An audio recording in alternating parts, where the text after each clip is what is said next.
Good morning, everybody. How you doing? I'm Dr. Boyce Watkins from Your Black World and the Black Business School. I think I'm in my second week or third week in Guyana. Guyana, not Ghana. It's Guyana, which is it, I would say an Afro-Caribbean country that's located in South America. People may debate exactly what it is, but I know there's a lot of black folks here. There are a lot of people here from India also, and a big part of that history is because um, there was a time where they tried to enslave the black people here, and they didn't take well to slavery. They have a great statue of a guy from 17, I think the mid 1700s, something like that, early 1700s, who's holding a machete, and he's basically saying, "If you try to make me a slave, it ain't happening. It ain't happening, dog." So look it up. Look it up. It's in Guyana, Guyana. And so after they couldn't enslave the blacks, they started bringing over Indians as indentured servants. So they were low paid slaves, but they were still paid. And so here now, a lot of the social dynamic is built around blacks and Indians, it appears. White folks are here a little bit, but they don't really seem to be running things. It seems that a lot of the politics, everything is run by either black people or Indian people. Sometimes they get along, sometimes they don't. I'm still learning. I'll let you know more about it. If you want to follow my journey at all, I'm posting pictures on all social media platforms as I go along, pictures, comments, whatever. You can use it's the hashtag Dr. Boyce Guyana, Dr. Boyce Guyana. Now, let me remind you before we begin. First and foremost, if you're watching on YouTube, please hit the subscribe button. If you have not subscribed, please subscribe. Please also encourage your family to subscribe because I think that we've proven that here in the professor's house, you're going to get something that's a little bit different from what you get anywhere else. I wasn't a college professor for over 24 years for nothing. Most of the people that watch this channel walk away different people. You're learning something. We're having intelligent discussions. And I believe that's what it means to be black. I believe that's what blackness is all about. I don't think blackness is about coonery. I think somebody taught you that. I think somebody told you that being black meant that you're supposed to have more black folks show up to watch a Mayweather fight than to show up to watch an intelligent debate between two smart people who are going to somehow help shape the direction of this country. And not that I'm one of those people. I'm just saying that it's fascinating to me the status symbols that we feel that we have to be attached to. Like, oh, Floyd Mayweather's having a fight. I got to be at the fight. I got to be looking fly. I got to be the coolest guy in the room. I'm wearing my shades. I got to be decked out with a three-piece suit. Whatever. Like, I got to be sitting next to this famous actor or whatever. And it's all good to do all that, but it's kind of like what is it with the fact that there's a greater sense of urgency when it comes to sports or entertainment or both, which is that's what a Mayweather fight might be. And there's not any sense of urgency when it comes to education and economics. There's not any sense of style. There's not any sense of coolness, the cool factor. Like, okay, it's not so cool for me to be counting Mayweather's money and to know what's going on with Mayweather's fight. I mean, if you ask me if I watched any of his fight, I'd be like, yeah, I saw some of it. It was interesting. I watched about 3 rounds till I fell asleep. But if you ask me about my situation, are you feeding your kids? How is your life as a black man? Are you succeeding in this world? What books did you read? How are you making sure that your children are protected from white supremacy? Those are the things I get enthusiastic about. If you want to know what really gets me going, what really gets me excited, it's a good, stimulating intellectual conversation about some deep, complex issue that will help us understand the world in a meaningful way. Because understanding the world is your key to freedom. A lot of times the reason we feel like slaves is because we don't understand what's happening to us. Other people understand the game better than we do. So because they understand the game, that means that when you show up and you play the game, you don't even know what game you're playing, first of all. And then when you figure out what game you're playing, you don't know the rules. You don't know the strategies to win. You ain't got no equipment. You ain't got no training. Because your ass was sitting there thinking about the fucking Mayweather fight. Excuse my French. I get started and I start cussing. I'm gonna stop. I'm gonna try to slow it down. But really, seriously, black people. I mean, what do you really understand the game? Well, you talk about white supremacy, stay woke, and all that. I mean, but do you really understand white supremacy and how it works and why the white man has control over your life? Do you even really know? Do you understand what preparation it took for 50 years in advance? Do you understand? Do you understand that to control 2017, you had to begin implementing strategies in the year 1957, 1967, maybe 1937.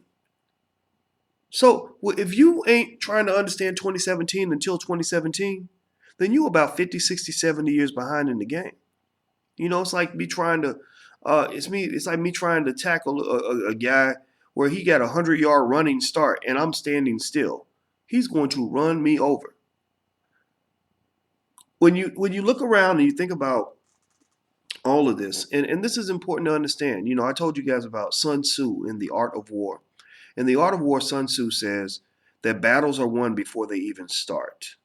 That basically everything you see around you, every challenge you have, every white supremacist structure, every type of slavery that you're stuck in, they've planned that. That was planned. That was built. And when I hear a lot of black folks, becoming conscious, protesting for Colin Kaepernick and everything else, I'm sitting there thinking, what are you building? What are you planning? What is your 50-year, what is your 100-year plan? If we don't have a 100-year plan, then we can't win white supremacy. We can't win the battle. We're not going to win the battle by just being emotional and yelling and screaming every time we get mad because somebody done hurt our feelings. That ain't going to win the battle of white supremacy. I'm sorry, I hate to say it. Maybe I sound like an ass. Maybe I sound like a jerk. Maybe some people think I'm a coon. But you can't win the battle of white supremacy when you ain't got no plan. How you going to win a battle in a war without a battle plan? The coach of the Pittsburgh Steelers expect to win the Super Bowl without planning, without doing a lot of X's and O's? Gentrification. You complain all day about gentrification in your neighborhoods where white folks have decided that they like the inner city again. They're not scared of black people. And they're coming in, they're buying up everything they can get their hands on. And you complain, where, it ain't right. Where, they taking our community. Where, they look at what they doing. Where, it used to be all black here. Now you pushing black people out. Where, and they don't care. They don't care because they understand Claude Anderson better than you do. They understand powernomics better than you do. They understand that power, as Dr. Anderson describes it, and a lot of people would agree with this. Power is not so much about the ability to just kind of impose your will on other people necessarily. It's about the ability to impose your will despite the resistance of others. To be thorough, that's what it means. It means that even if somebody doesn't like it, even if somebody's where, or somebody tries to stop you, you still move forward. You ain't even got to yell and scream with them. They can do all the yelling and screaming. Let them put their energy into yelling and screaming. The powerful person puts their energy into planning and execution. You understand? Because yelling and screaming and whining and crying and bitching is a strategy that is used by a person who has no other options, who has no other tactic, who has no other resources. So whenever you see us, getting together, fight the power, this ain't right, hell no, we won't go, and let's hold another march or rally. What you're really kind of saying is that the reason I'm yelling, screaming, bitching, and whining is because I don't have anything else that I can do. I don't have anything else I can accomplish. Now, I'm going to put something in here that I have to send. I've sent a quick note to my assistant. But do me this favor. While you are, while I do this, do me a favor. Write down this URL. Write down drboycewatkins.net. That's drboycewatkins.net. Go to drboycewatkins.net. You can get a free e-copy of my book, It Takes a Village to Raise the Bar. You can also get a free class on how to begin your wealth building journey. You can also be on our list to remain connected to us as we finish up our Black-owned social media network.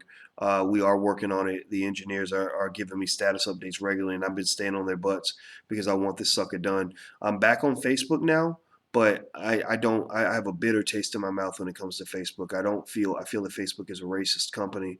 I don't want to be dependent on Facebook or any of these social media platforms. So the great challenge for this year and the next 3 to 5 years probably is to build as many spaces for black people to congregate and speak as we possibly can that don't sort of lie under the massive domain of Facebook. So do that for me. Write down drboycewatkins.net. Also, make sure you hit the like button, subscribe button, whatever buttons you see, make sure you hit them so that we can be connected. And also, please be a part of this. Don't just watch. If you're just watching and enjoying this and you're not really telling other people, I beg to ask you if you could do a little bit more. I really would love it, because the thing is, we can't win this if it's like Boyce Watkins out here just hustling hard, as one man. I'd love for you to really, take what I share with you, and empower yourself with that. Because Black Power ain't something that belongs to any one person. It belongs to all of us. The light of Black Power is not something that should just shine through a couple of individuals that where we look at them as centers of attention. It should shine through all of us. You are the center of attention, just like I am. So if you can tell people about the revolution that's happening now, I really believe this is a revolution. I've dedicated my life to it. I've been very consistent with this every day, in and out, nonstop, for 20 years, actually, since 1995, when I wrote my first article in the University of Kentucky paper. So I guess 22 years, something like that. And then I was fighting the power behind the scenes when I was at Syracuse University, which was one of the most horrible experiences ever. And it actually inspired some of what I'm talking about this morning, because it makes me think about slavery. And one of the things I was telling someone today is, I said, it's funny. I was telling this to another scholar. I said, one of the things that was interesting about my career trajectory was, people got kind of upset with me. My Black Power friends got a little upset with me when I stopped being angry at white people as much as I was before. It didn't mean that I approved of the behavior collectively of white America. I don't. It doesn't mean that I'm happy about anything that I'm seeing. I'm not.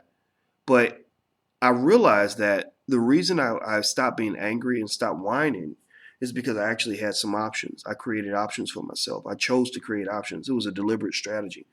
I started analyzing. I felt like a slave. I felt like, man, like, wow, I've got all this education and I went to all these fancy schools. And I mean, Black men, go look around. I want you to tell me if you know any Black person anywhere who has a legitimate PhD in finance. I was the only one in the United States, only Black person in the United States to get a PhD in finance in 2002. There was nobody. So you're thinking, oh, I'm a rare unicorn. I've achieved this great thing. It was hard as hell. I'm talking about studying 10 hours a day, 7 days a week, 365 days a year for damn near a decade. That's how intense it was. It was unlike anything you can ever imagine. And you would think, you're in this rare air, like, okay, it shouldn't be a problem getting a job. You shouldn't have to deal with the racism the way that you did before, because, I proved that I'm good, blah, blah, blah, blah. That's what you think when you're young. Then you find out that it doesn't matter. Now you're just an educated nigga. You used to be a broke nigga. Now you might be a paid nigga. You used to be a uneducated nigga. Now you're doctor nigga. And I remember just going to work every day at Syracuse University, and I hated. I hated the environment I was in. I didn't think it was right that I was being punished for doing work that involved Black people. And I didn't understand the implicit contract. The implicit contract was, at least in the field of finance and business, which is pretty conservative, was that, it was almost like they will let you in to our academy, into our space, as long as you leave the niggas behind, as long as you aren't truly in the trenches with Black people. You could talk about it in a polite kind of way, like you could tell your cute little story at a faculty meeting about how you came from the ashes, or came from the projects, and a white man saved you, and now you're a professor. But you can't really dig in there. You can't really bring, and sure as hell don't bring these people around here. It was kind of like that sort of attitude. It's not just there. It's just sort of a general elitism that I wasn't really aware of when I first got started. But at that point, I started looking for options. I started figuring out, like, okay, how do I get out of this? Like, I spent my whole life trying to get here. Now that I'm here, I hate it. And so that's when I started thinking about, I said, well, wait a minute, what's really going on here? Like, why am I even putting up with this? Why do I have to deal with this abuse every day? And this is an exercise I think everybody can kind of go through. You got to ask yourself, if that white man's frustrating you and stressing you out, making you unhappy and miserable, and got you going home, getting ulcers and hypertension and everything, why are you putting up with it? Why do you let that person do that to you? Why don't you just quit? Why don't you just walk away? Why don't you just cuss the person out? And what I found was that the number one barrier was financial. It was about the system that we were in. Give me 1 second here.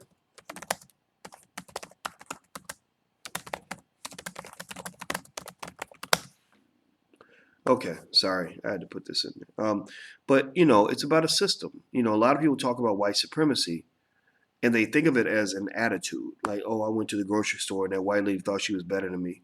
or I saw a toothless redneck, who said, Black Lives Matter is filled with dumb Negroes, and I'm mad now because I can't believe these hillbillies are saying horrible things about me. That's not what white supremacy is. And again, I ask yourself as an intelligent black person, why do you care what an uneducated, toothless redneck in Tennessee thinks about you? As long as he ain't trying to pull out a gun and shoot you, in which case, at that point, then it becomes a different conversation. But most of them get on websites and they talk crazy, or they'll talk about black people around the dinner table, and I think that we are looking for love in all the wrong places. Because white folks are like your parents, you tend to sort of look for love from your parents. And when you find out your parents are saying things about you that aren't very nice, it hurts your feelings. Whereas I know I could probably if I call a rich white man a cracker, he's gonna laugh. He's not gonna hunt me down so he can spend his busy day marching and rallying in front of my house, saying, "How dare you call me a cracker? How dare you? It's wrong." And we need to change the heart and mind of Boyce Watkins to make him stop calling white people crackers and to like us and respect us for who we are and what we've contributed to Boyce Watkins. I don't think any white man's gonna really do that. So anyway, digging deeper, it led me to really realize that in my own journey, I remember just sitting there thinking, okay, so the reason I'm putting up with this stuff from these racist sons of bitches is because I feel like I need this job. I feel like I need this career. I know that if I get outspoken, and even if I'm telling the truth, if I speak the truth on race, I'm gonna get blackballed, so that white universities won't hire me. For some people, they see that as the end of everything. They see that as the end of their life. And one of the things I think that black professionals have to understand is that you can't let a white supremacist system define where your life starts and where your life ends. You can't do that. It's a very dangerous, risky position to be in, and you're giving away a lot of power when you do that. When you let somebody decide when you're going to feel good about yourself, or you let them decide when you're going to feel like it's all over and you have to kill yourself, or you're depressed now, you're drinking and using drugs and and taking psychiatric meds because they took something away from you. You have to ask yourself, why do I let this person who hates me have that much power over me in the first place? It doesn't make any sense. It's like, I mean, it's no different from a teenage kid who wants to kill himself because some ugly, annoying, evil, selfish girl doesn't like him anymore. What would you say to that kid? You would say, "What's wrong with you? There's other fish in the sea. She doesn't deserve you. You're better than that. Go find. Come on, let's go out. Let's go. Don't be scared. Don't be scared. Let's go out to the club. Let's see if we can find some other pretty girls. Make you forget about that girl." And that's what black people do. Black people have a hard time fighting white supremacy because you are hopelessly in love with white supremacy. You are hopelessly in love with white people. You are hopelessly in love with the people who hate you the most. And it doesn't mean white people are bad. I'm not, or all bad or horrible people. I'm not trying to say that. Let's make sure that it's clear. This is not a anti-white conversation, because I think that you're giving other people too much power to somehow conclude that the solutions to solving the white supremacist problem all lie in the hands of the white man. You're giving him too much power.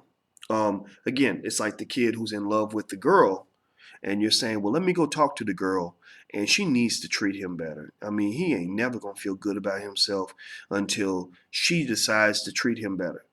Well, what if she never decides to treat him better? I say, be gone, motherfucker. I mean, seriously, like, a person with self-esteem would never let somebody do that to them. And now I'm a guy like everybody listening right now. There's been times where you get played, where somebody gets in your head like that. Where some girl that doesn't deserve it. I talk all the time about this dumb girl I dated when I was at University of Kentucky who treated me really horribly, and I was with her for probably 2.5 years, which was 2.5 years too long. And I learned from that experience. I learned that I have value, that I am somebody, that I can do better than that. I mean, she wasn't even cute. So it's just kind of like, well, what was I doing? Well, it was self-esteem, man. That's all it was. So black folks, you have a problem with slavery. You were taught to be a slave because one of the first most valuable things you do to implement a system of slavery is you make sure your slaves don't have any self-esteem. So that's what they did. They killed your power when they killed your self-esteem, because somebody who has high self-esteem can't be no slave. They're like, nah, man, you got the wrong one. Up here, it goes you in Guyana, slavery did not work because the black people here were like, what are you talking about? We're not slaves. We read. I think the literacy rate in Guyana is very, very high. I'm not sure. I have to double check it, but like, no, we're not, we don't do well with slavery. So what are you talking about? In fact, there are black people here who think that they are better than everyone else. And I'm not saying it's right or wrong. I'm saying it's just a fact. It's all mindset, man. It's all mindset. So anyway, before I move on, let me remind you, the All Black National Convention takes place in Louisville, Kentucky, on September 29th through October 1st. You can learn more by visiting allblacknationalconvention.com. And this is Alicia. She's nice enough to bring me some food. So now y'all see her. This is this is my special friend. In case anybody's wondering. Now y'all know. Now y'all know all my business. So, but she put herself out here. So I typically don't put my relatives, loved ones, or family members on camera that often, unless they specifically ask to be. So since she walked in and and she's just really nice lady. Very smart, and also she makes food for me and stuff, and I don't even ask her to, which is really cool, right? So guys, if you're looking for a good woman, like pick somebody like that. Pick somebody that can really have your back and keep you calm and make you happy and all that. And so anyway, okay, enough of that. Okay, so moving on. The All Black National Convention takes place September 29th through October 1st in Louisville, Kentucky.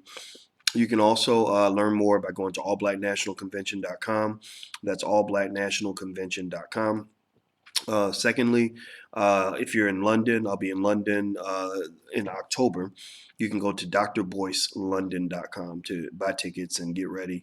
And with all the people that have emailed me about coming to London, you guys better show up because the tickets don't cost that much. And y'all been asking me to come to London for I don't know how many years. So I'm putting it on y'all. Y'all better if y'all don't show up, I'm gonna talk bad about you for a long time. I'm kidding. I'm kidding. But anyway, I look forward to seeing you guys when I get there. And the other thing too is if you go to if you want to check out some of our programs for kids, stuff like that, we just launched a real estate program for children, and that's just the beginning. We have so many other things. We have literally Sesame Street like layouts on financial literacy. I've been developing this for years. I want because this is part of my master plan. My master plan is that I want black children in the next generation to take the lead when it comes to financial literacy and wealth building. I don't want our kids sort of hanging on and surviving. That's not fun. It's not interesting to say I survived. We spent 300 years talking about what we've survived and overcome. So what I'm asking you to do is really practice every day shifting your thinking to say, I'm not a survivor, I'm a thriver. I'm not somebody just getting by, I'm a person who wins. I'm not a person who's avoiding domination. I'm a person who is seeking to dominate. Not in a way you're going to harm other people. I'm not saying, become a jerk or mean to other people, but I'm talking about where you stand out so far, you're doing a Venus and Serena on the rest of the world. You stand out so far that they can't help but to sit back and say, man, they are a force to be reckoned with. And so the reason I put so much energy into our children's programs, I mean, y'all know about the Black Wealth Boot Camp and all that. The reason I put so much energy into the children's program is because I have seen up close examples where, I saw a kid where when he was 9, 10, his dad had drilled him on just very basic concepts of wealth and money and investing, what it means to make an investment, consumer versus producer, capital, what is capital, how do you make a real estate transaction, excuse me, all of that. And this kid was a millionaire by the time he was 20. He never ever thought about getting a job. All he ever thought about was making moves. He wasn't trying to survive in the game. He was a player in the game. He wasn't just a player. He was the coach, the player. He was the coach, the player, the superstar, the owner of the team. He was all of that. He wasn't just trying to get onto the playing field. So for black people, we have to sort of get beyond this idea of saying, let's create a level playing field. We have to get to the point where we say, let's just design our own plane. Let's design a playing field. Let's just own the whole damn stadium. We're going to own the whole league. We're gonna own every single team. We're not going to look for somebody to give us a contract. We will be writing contracts for other people. That's a mindset. So that's what our Black Millionaires of Tomorrow program is all about. If you want to learn more about it, you can go to blackmillionairesoftomorrow.com. That's blackmillionairesoftomorrow.com. I hope you'll give it a try. Like I said, I mean, the real estate program right now, it doesn't cost a whole lot more than what people spent to watch the Mayweather fight.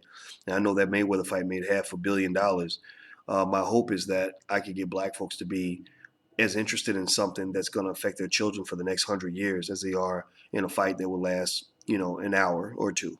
That's the thing. That's where we die. That's where we lose. We get more excited over things that are temporary and fleeting than we get about things that are permanent and lasting. If you think about it, even if you look at the way people make babies, it's like you're literally ruining the next 30 years of your life and somebody else's life because you're trying to get a quick orgasm or because you don't want to wear a condom. What kind of thinking is that? That's insanity. That's an extreme lack of discipline. A person with a lack of discipline is expected to be dominated because you're behaving like an animal. Animals get trained and animals get whipped into condition. Animals get domesticated. So if you're thinking like an animal, which means you're not planning ahead, you're not thinking strategically, you're not moving forward in a disciplined fashion, then you're pretty much built for slavery. Slavery is built for people who think that way. Now, let me tell you about something. As you know, my favorite book is Black Labor, White Wealth by Dr. Claude Anderson. I've gone through different passages in the book over time. And there's something here I want to hit you with because it was on my mind. I was meditating on it this morning when I was just thinking about slavery and what it means. While I take one bite of my oatmeal, do me a favor. If you haven't hit the like button, the share button, the subscribe button on whatever social media platform you're watching, please take 1 second to do that while I chew my oatmeal. 1 second. It's really good. And I just don't want to waste it while it's hot. Okay. So I hope you hit the like button, the share button, the subscribe button, and you told your friends while I was doing that. Okay. So this is on page 165 from the book Black Labor, White Wealth by Dr. Claude Anderson. This is one of the books, along with Powernomics, that I think should be required reading for every black child in America. Dr. Amos Wilson also has another great book that we'll go into as well called The Blueprint for Black Power. I believe that's the title. I got to double check to make sure, but I would have brought my copy with me to Guyana, but the luggage requirement, the weight requirement of luggage, I think the book was so heavy, it would have made my luggage too heavy. But when I get back, we'll dig into that. So he says the psychological and social conditioning process. Now he's talking about how you were conditioned to be a slave.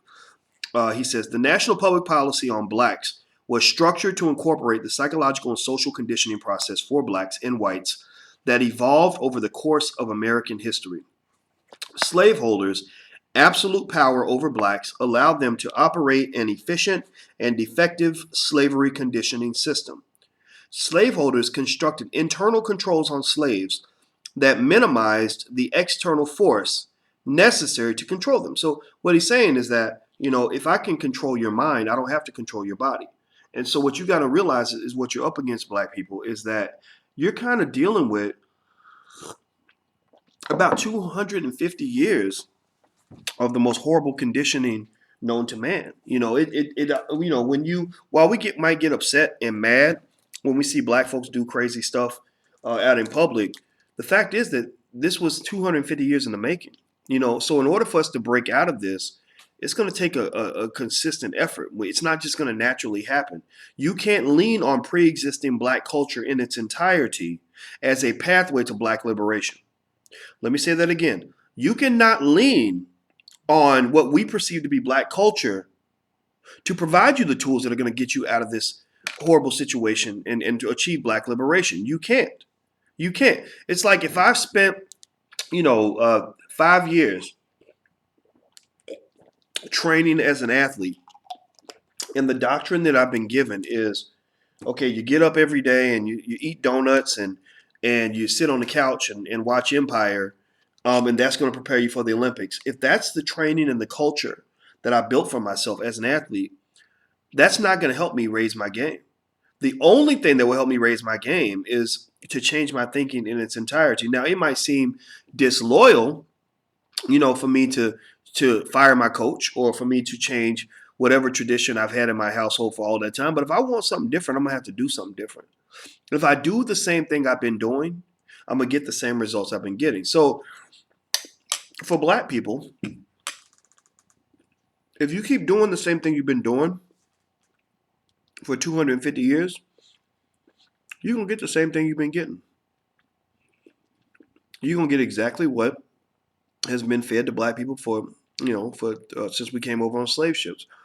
A big fat dose of white supremacy, a big fat dose of nigga I don't care, a big fat dose of whining black leaders who all work for white folks who are on white TV networks doing what white people want them to do.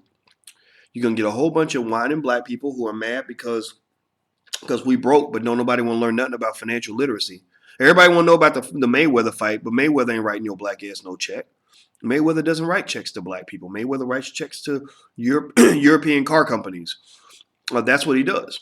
Maybe he writes checks to black people around him, but not to the black community, not in a way that's significant. Now, when you tell me Mayweather just gave, $10 million to a school system, maybe we're making progress. Or he's, started a company in a black neighborhood that's, where he's invested 20 million of his own money, then maybe that makes sense.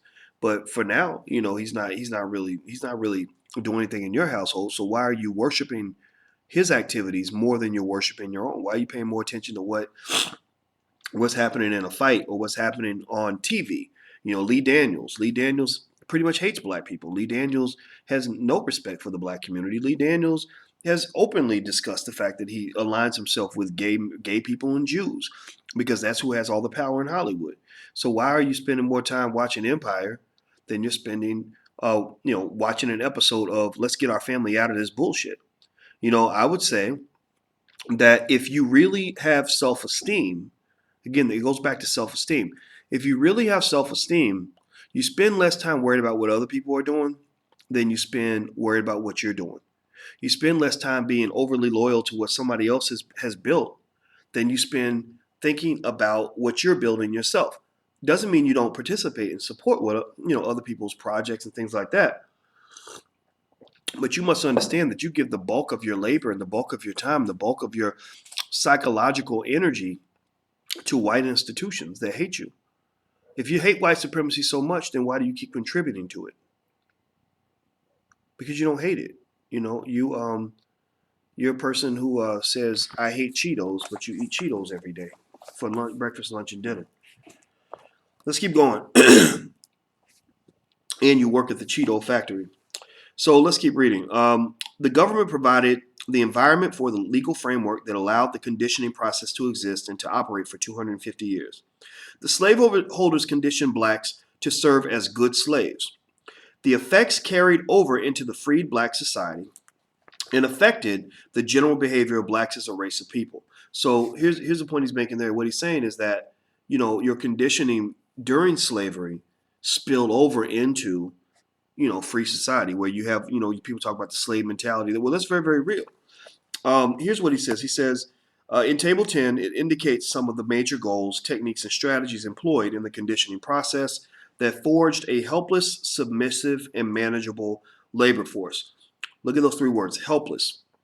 Helpless is when you don't feel empowered to really do anything. You feel that your environment is out of your control. That's one of the key triggers of stress and depression. That's why you have so many black people that are depressed. Or that's why you have so many black people who get angry at someone like me, because I'll say, actually, black man, you really aren't helpless. You actually do have ways you can solve this problem. Maybe you put down, let's put down the weed for a minute. Let's pick up some books. I'm not talking about every brother sitting around smoking weed, but that's kind of a trend. We get enthusiastic about our right to smoke weed or our right to, go to the club and get drunk. But my question is, are you equally enthusiastic about your right to put books on your iPhone and read books all day? Are you equally enthusiastic about getting together with your homeboys and learn how to start a business? Or are you more enthusiastic about the Mayweather fight? Think about how much energy you put into preparing for a sporting event and ask yourself, do you put that same energy into preparing for an educational or economic power building event? Black woman, you will go and get your hair done by any means necessary. You will spend your last dollar. You'll go through a very deep, very thorough appraisal process of anyone that you consider, to possibly allow to have access to your hair. You will spend lots of money. You've given probably tens of thousands of dollars to hairstylists over the years. I'm not knocking you for that. I think it's fine. You're beautiful. That's what you're supposed to do. Or I guess if that's what you think you're supposed to do, then I'm good with that. I respect it. Black women are amazing. But my question is, are you equally intense when it comes to having an equally thorough review process of your children's performance at school, or their tutor that you hire on the side to ensure that they get additional education added on to whatever white supremacist doctrine that they've learned at the public school? Are you equally enthusiastic about making sure that your children are enrolled in special programs to give them that chance to get ahead educationally, to get ahead economically, to avoid the very same problems that many of us complain about on a day-to-day basis? I'm not simply trying to say that we are lost and that everything we do is a waste and that everything needs to stop. What I'm here to say is I need you to sort of, analyze yourself, analyze your enthusiasm. When I look at a young black man and I say, okay, you're telling me that you got four babies mamas that are driving you crazy and you can't pay the child support. And my question is, are you as enthusiastic about being there for your children in every way, sacrificing for your children, where your last dollar is spent, making sure your child gets emotional and financial support? Are you as enthusiastic about doing that as you were about going to that girl's house and trying to get some ass? How much preparation did you put into going to get that piece of ass? Did you go out and buy a special outfit? Did you spend a little bit of money? Did you spend a lot of time? Did you strategize and prepare? Did you do all of that to go get some sex?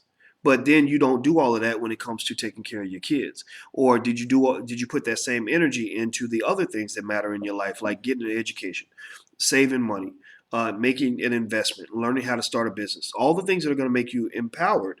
Do you put as much energy into those things as you do into the things that are fun? Because the thing is that in the black community, one of the challenges that we run into is that there's sort of this huge veil of immaturity that's sort of thrust onto the black community. We have become largely a community of teenagers. We get caught up in doing the whip and the nae and the electric slide and and Beyonce's twins and all the celebrity gossip. That becomes kind of the talk of the community, whereas the more serious issues, kind of get left off the table. Are we, if we got together and if somebody said, let's hold a, excuse me, a Black Economic Summit. Let's get together let's get together 1 million black people who will want to get together to talk about building economic power for the community. And we're going to get everybody to give, $10 a month to a massive fund that will be used to build economic institutions and buy entire blocks. I would have a hard time getting support for that. Don't get me wrong. I know that you got some enthusiastic soldiers that are sitting here watching, but the problem is your numbers are low. I'll never get as many numbers as, say, a black man. I saw this black man on a YouTube channel. His name was Oprah Siverson. And I watched this dude, and all he did was coon and laugh, nigga this, nigga that. And he had like 1 million subscribers on his channel. I'm not hating on it. God bless him for that. But the thing is that you are attracted to coonery. You love to see yourself as a child. You love to see yourself as the laughing stock, as the joke. There's nothing masculine or strong about the black man who is always giggling, laughing, looking for the liquor and the weed, or calling himself a nigga, or just being a clown. There's nothing threatening about this. There's nothing competitive about that. There's nothing that makes the white man look at that and say, man, whoo, that that guy represents, he's a force to be reckoned with. No, they're looking at him, they're laughing. They're thinking, this dumb, uneducated idiot, who unfocused, undisciplined, ain't got a plan, he will never be a threat to me. But he might make a good slave. I throw a couple of dollars in that nigga's pocket, he'll do whatever I tell him to do. That's what they want. They don't want black men to be men. And your biggest problem is that you're looking to white folks to build men for you, which is the biggest, most hilarious thing in the world, right? You're looking at these white schools with white female teachers, and you're saying, well, why don't you excuse me, do better with my son and raise him to be an empowered and intelligent black man. They're not going to do that. Why would they ever care about doing that? I mean, that's crazy. That's cultural. That's something you're supposed to be doing. That's like a mama saying, "Why don't you breastfeed my baby?" No, they're gonna be like, "No, these are my titties." They're not going to be thinking like, "Oh yeah, well you poor little thing, you can't breastfeed your own child, so I'll do it for you." And so, my point in all that is to say, and I'm gonna keep going, is that the slave mentality is kind of everywhere. Part of the symptom of this is that it's easy to rally black people around some entertainment, somebody singing, dancing, rapping. It's easy to rally black people around a sporting event. I'm talking about millions of people all on the same page, everybody talking about it. It's easy to rally black people around celebrities because white people create these black celebrities and they become objects of your attention. Again, like a child, like how children like shiny things, you like shiny stars. Like, oh my gosh, Taraji, I just admire you so much. I just love you so much. Why do you love Taraji? I mean, she was in a few movies, but what makes her sort of the source of your inspiration on a day-to-day basis? Well, a lot of it's because you don't have any inspiration around you. You don't have anything else that you were guided toward to look up to. You look at comedy. Black people, it's easy to gather black people around comedy.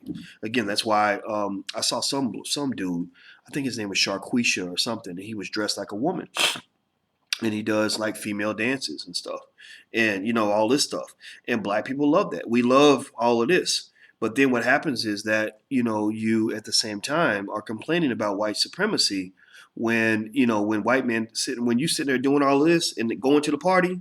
Oh, they're sitting in boardrooms and they're making plans on how they're going to exterminate you, how they're going to take your property, how they're going to lie to and miseducate you with propaganda, and how they're going to control your life. So after you finish doing this and the party and paying attention to what's going on at the club and all your favorite viral videos that you wake up, you come out Monday to the grown folks arena and you ain't ready to compete because you haven't been living as an adult. You've been living as a kid, because that's all you're thinking about is the party, right? So I want you to pay attention. I want you to look on the internet. And I want you to pay attention to the fact that the majority of what black people tend to get enthusiastic about is either whining and complaining, not really solving a problem. But the things that go viral tend to be things where we're either complaining about the way we're being treated, or something related to comedy, sports, entertainment, celebrities, or whatever. And Nielsen actually did a study where they said black people worship celebrities so much. They told corporations, if you want to make money from black people, just tell a celebrity to tell them to buy your product, and they will buy the product because they don't think for themselves. They will go and they will buy whatever the celebrity tells them to buy. This is what they say about you when you're not around. So anyway, before I forget, let me tell you, if you want to get a copy of this book, Black Labor, White Wealth, you can go to thedrboycelibrary.com. That's thedrboycelibrary.com. There are a lot of other books there that I recommend that you read. I recommend you take a look at them. Also, I suggest that you look at other people's power blueprint. What I love about Dr. Anderson's book is that he says straight up, he says, look, you know, if you want to know how other people came to dominate you, you need to go study them. Don't sit around just being mad. Study what they did. Same thing. This book I've been reading called An Empire of Their Own, How the Jews Invented Hollywood. It's a textbook. I'm like, I mean, it gets into the minds of the Jews who built Hollywood. And when I talk about it, there's two types of people. There's either the people that say, wow, tell me more, or I want to read this book, or how did they do it? Because all this stuff that you worship, I know a lot of black actors, actresses, and filmmakers, and all they do is sit around. They ain't talking about trying to do nothing on their own. They all sitting around like, oh well, I did another audition at Paramount Pictures, and I'm hoping to get picked up for a pilot, and I'm hoping that they come get me. I'm hoping. Think about it. Again, desperate, low self-esteem, like a little girl. I hope he calls me. Oh gosh, I hope he calls me. Right? Self-esteem, right? But the Jews actually went to Hollywood. They created all of this. They're like, oh, we're going to create this thing. Paramount Pictures, Universal Studios, MGM, all this stuff. They're like, okay, this is a figment of our imagination, but we're going to make it real for you. And then what's going to happen is it's going to be so real for you that you're going to come bow to this in hopes that we accept you. So we're not going to wait for you to accept us. Maybe you'll assimilate us in, maybe not, but you're going to look for us to accept you. And that's a power move. That's a power play. And when you and when I was reading the book, I was truly fascinated with the thinking of these individuals, many of whom started off as poor as you, probably poorer than you. And like just the things that they thought to do with their money. When the Warner Brothers started their studio, they were poor working class people in Youngstown, Ohio, and they all got together and did something any black family could do right now. They all got together, they pulled their family resources together and sold their father's horse, and they bought a projector and started filming movies, started showing movies. William Fox, who started 20th Century Fox, his whole thing was he always said, when I was poor and I was broke, I was obsessed with capital. I needed capital. How do I get capital? How do I get capital? And I was thinking about that, and I said, I see a lot of young black kids that are obsessed with a lot of things. But I rarely see a black kid who says, I need capital. I'm obsessed with capital. Most black kids don't even know what capital is, right? That's why I've even tried to do videos and show you me training a child on what capital is to encourage you to do these sorts of things with your children. So when I see what our kids are obsessed with, it's like, I need a new iPhone. I need XYZ sneakers. I need I need to get Beyonce tickets or whatever it is, right? But it's usually not something that is long term, right? It's not something that involves investment. So anyway, when I tell people about what I'm reading in this book, because I want to know, I'm like, what when you figure the game out and you have power, I want to figure out how you got that power. So, I'm sitting there, analyzing their thinking and, okay, so how did he work through this? And, okay, so he was thinking that, and then he got married, and then this happened, that happened. And so typically when I tell people, there are either people, I'm looking for the thing to turn the air conditioner on because it's really hot right now. Give me a second. Hold on. I'm in Guyana, and it gets super hot every day. So people are either like, ooh, tell me more. I want to know more. Or they're like, oh, but they're Jews and Jews are white. And so the rules that apply to them don't apply to us. And I'm sitting there thinking, well, goddamn it. I mean, you pretty much have killed your chance to win the game before the game even begins. Is that your exit to laziness? Is that what you're trying to do? Is that how you allow yourself to waste time and sit in front of the TV and sit around doing this? Is because you pretty much say, well, ain't no point in trying to do that because I'm black and they white and black people can't accomplish anything without white people's permission. So you're pretty much a white supremacist. You're pretty much telling me that as a black man, I can't have a doctorate. I can't reach millions of people. I can't build a company because I'm black. And so I might as well not even try. Well, if you don't even try, then you'll never have shit. You'll never have anything if you don't try. What in the hell is wrong with you? What is your alternative solution?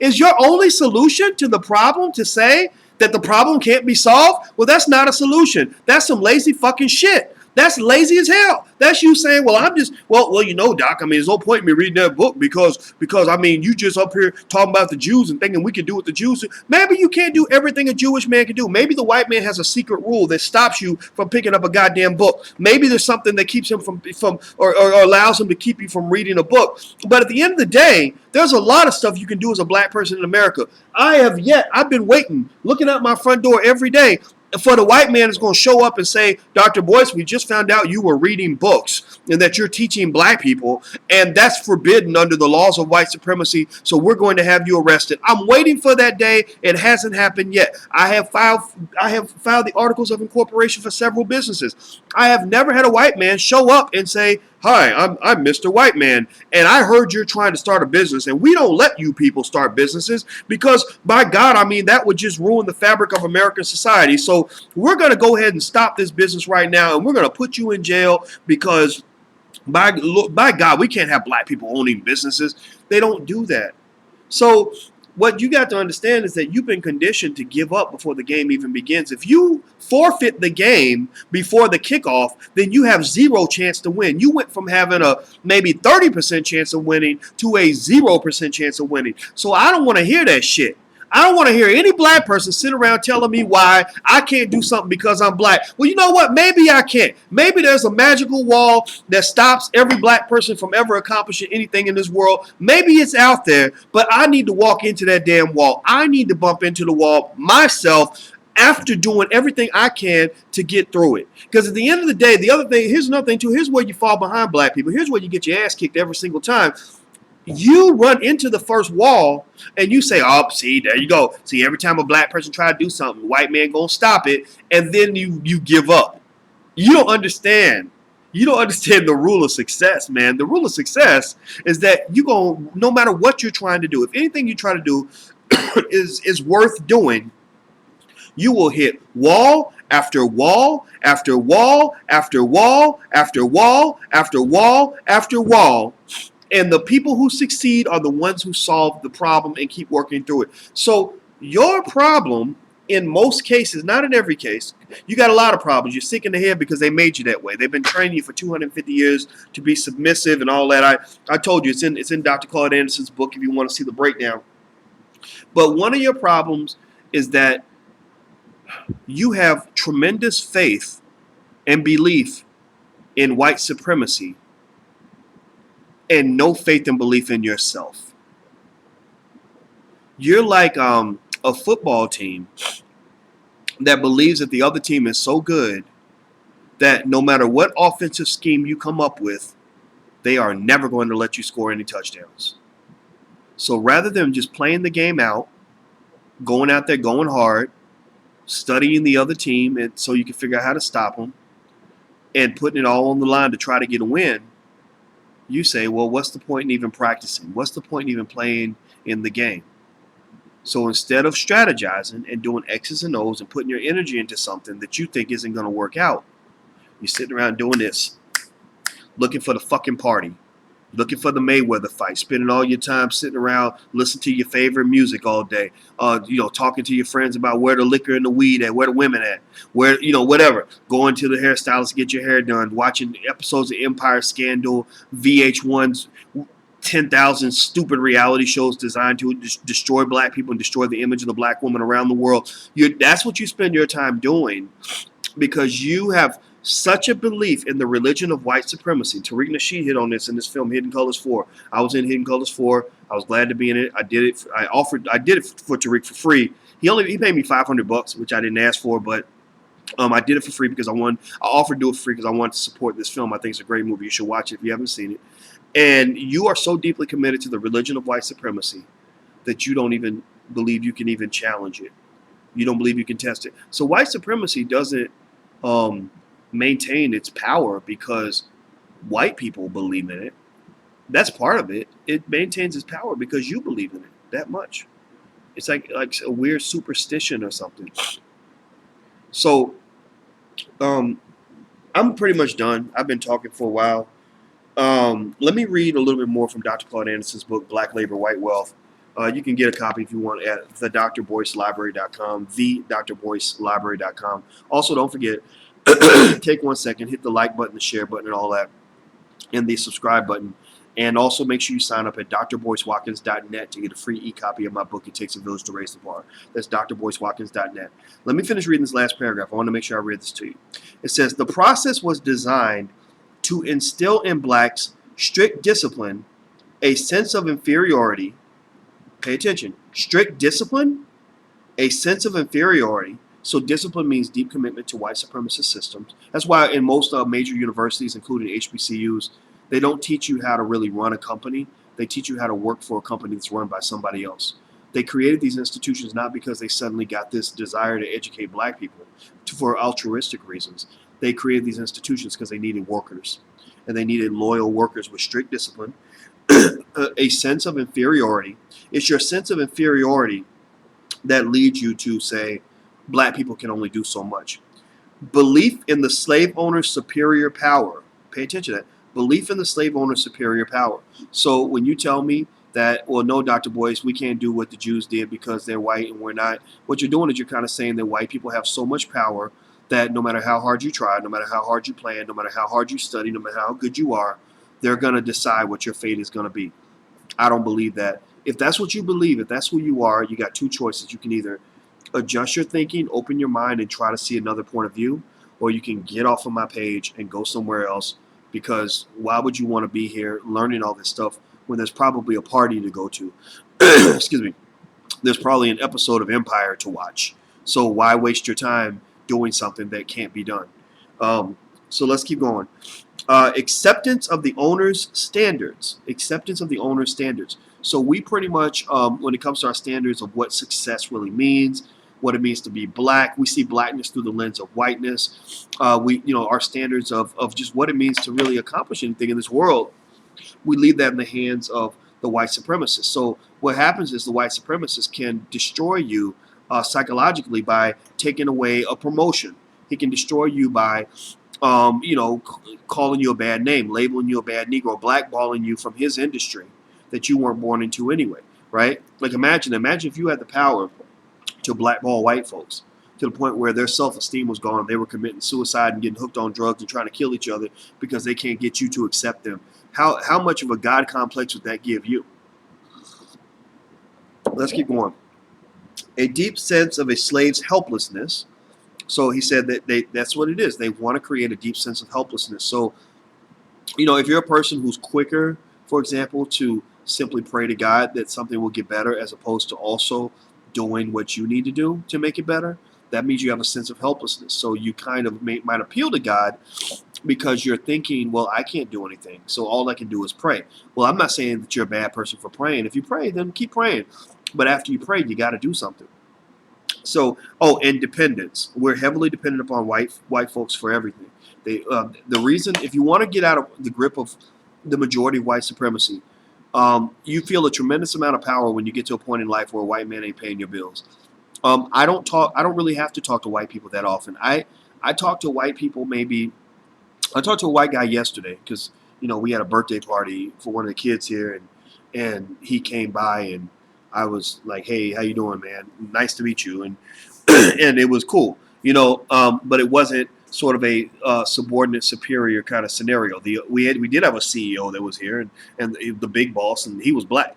So, and I'm a CEO, so we were running things. So you'll find that racism kind of works very differently when black people are in power. When you're the one in power, you're not real prickly and sensitive to what somebody else thinks about you, a white man, Asian. It doesn't matter because you're like, well, I got the power, so if you don't like it, you can just go.